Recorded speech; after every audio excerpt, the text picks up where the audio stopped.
Okay, it's a cold Sunday morning. There's frost on the grass and I'm at the shed.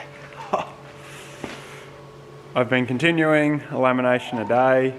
It's still slow, but it's a better way to go than trying to laminate a heap at once and get out of control. So what I'm going to do is run through with a trimmer with the bearing on the end of the trimmer bit this time, so that I'll go back to my datum plank that I set a few planks earlier, and then I'll be able to fare the outer ones into the one that I made good. It just saves me working a plane and getting things out of fare later on. If I can keep up and keep it looking good the whole way through the lamination, then that's positive.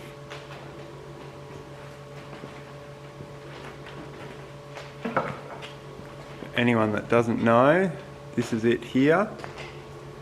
Just has a bearing on the end and then the cutter here, and that'll just run in alongside further in on the good one.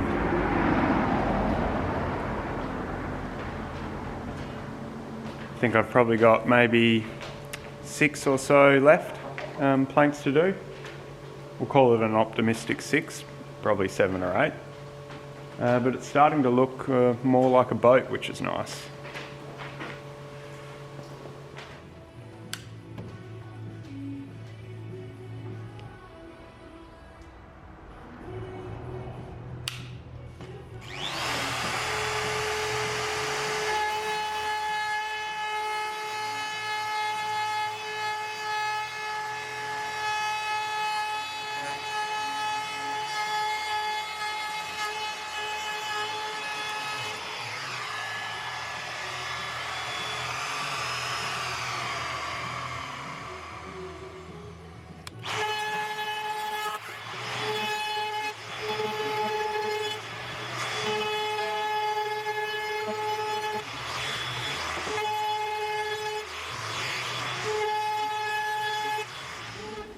So as we laminate the stem up, the very top of the stem, because of clamping pressure, is falling aft.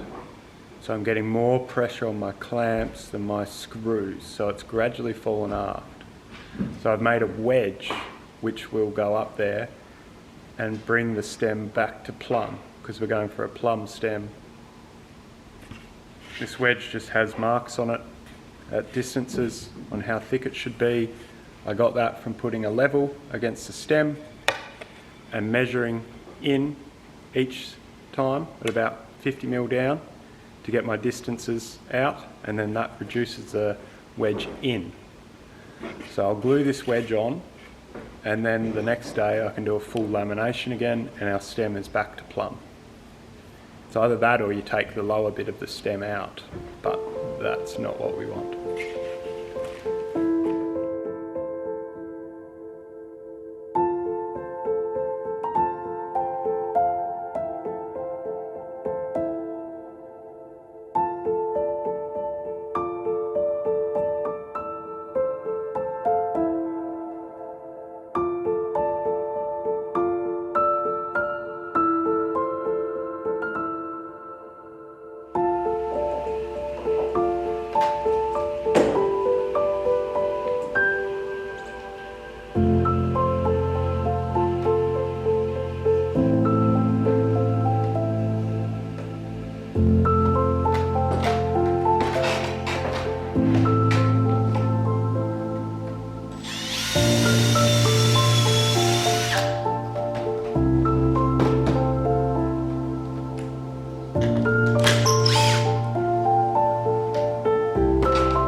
So finally the stem is laminated and done.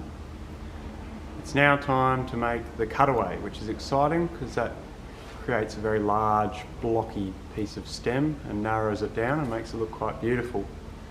Tricky thing is where you start, where you stop, how much you want to do. We're just starting small and working our way to bigger, probably with the plane.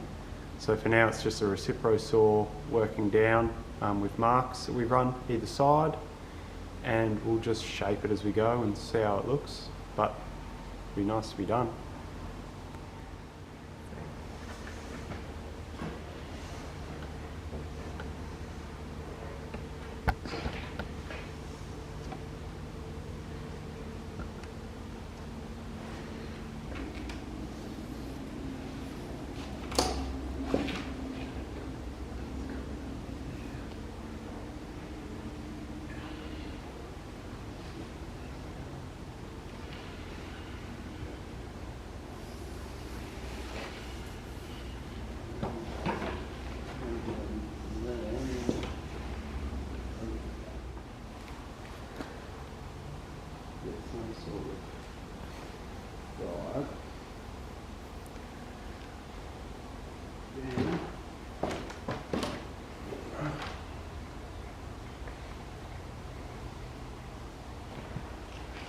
That's pretty, like I wasn't doing much there.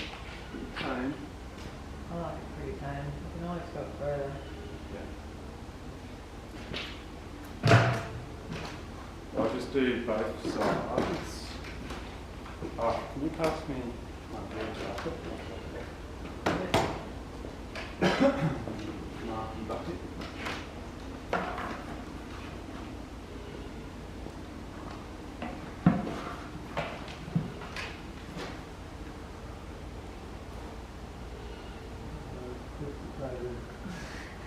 Like that.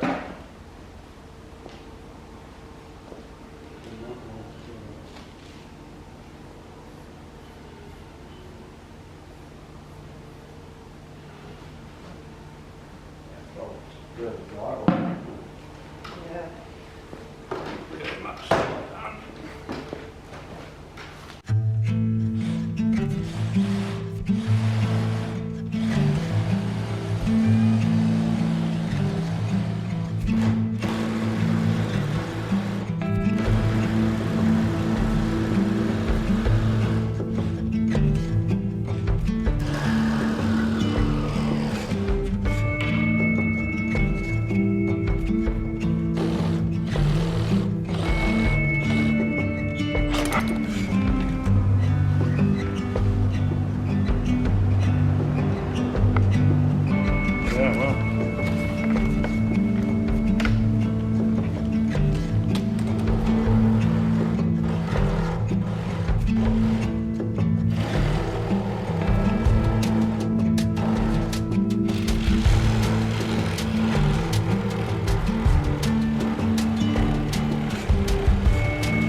saw Matt laminating planks up and build up this stem. We had some really good questions about it, so I just wanted to do a small recap of what it actually is that was done and why and what it looks like. So this whole piece of the stem has been laminated up in the last couple of weeks, and Matt did that with myself and with help from my lease. So this is the stem finished. All the laminations have been glued on and it has been bolted through and shaped.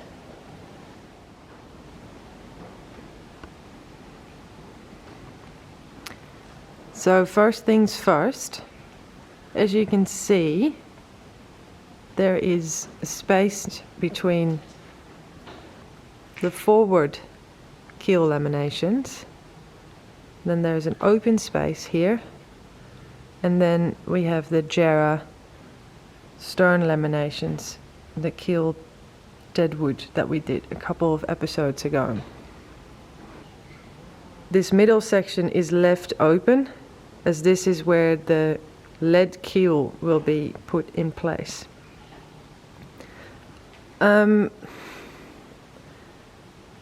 The start we did at the stern and at the bow is we capped the planking with fiberglass. As you can still, this is still some untrimmed bits of planking, and on the bottom here you can see the keelson, the backbone that we laid first, some leftover strip planking, and then the diagonal veneers that we put on top of the strip planking. Because all of this is Tasmanian hardwood, we have to protect it from rot. And we did that by sanding it smooth, using a router to curve this edge here, and then we laid fiberglass from this side underneath, capping all the end grain and the keelson going up on the other side. It was laid in with a rebate here, so when the actual hull layer of glass sits there, there won't be a step here. Next step was laminating big planks of timber, very wide boards, onto the fiberglass and screwing them in place. And then the lead keel will be bolted onto this, going all the way through with the bolts through the floors. And the next step was to build this up. It is wide, as you can see in comparison to my hand. They're very wide boards. Those big boards stop roughly here where this support is. These boards are too thick to bend around this tight curve of the bow. So this is where the step scarf is made. It allowed us to first laminate these big, wide, thick planks on the keel, and as soon as we had to make this curve, up, we had to laminate thinner stock that would be able to bend better around the curve. So the step lamination starts here. This is where the bottom 4 big laminations end, and they were step scarfed down with smaller stock. Where there's 1, 2, 3, 4 wide planks, they transfer into 1, 2, 3, 4, 5, 6, 7, 8 smaller planks. So we went half. The next step is here,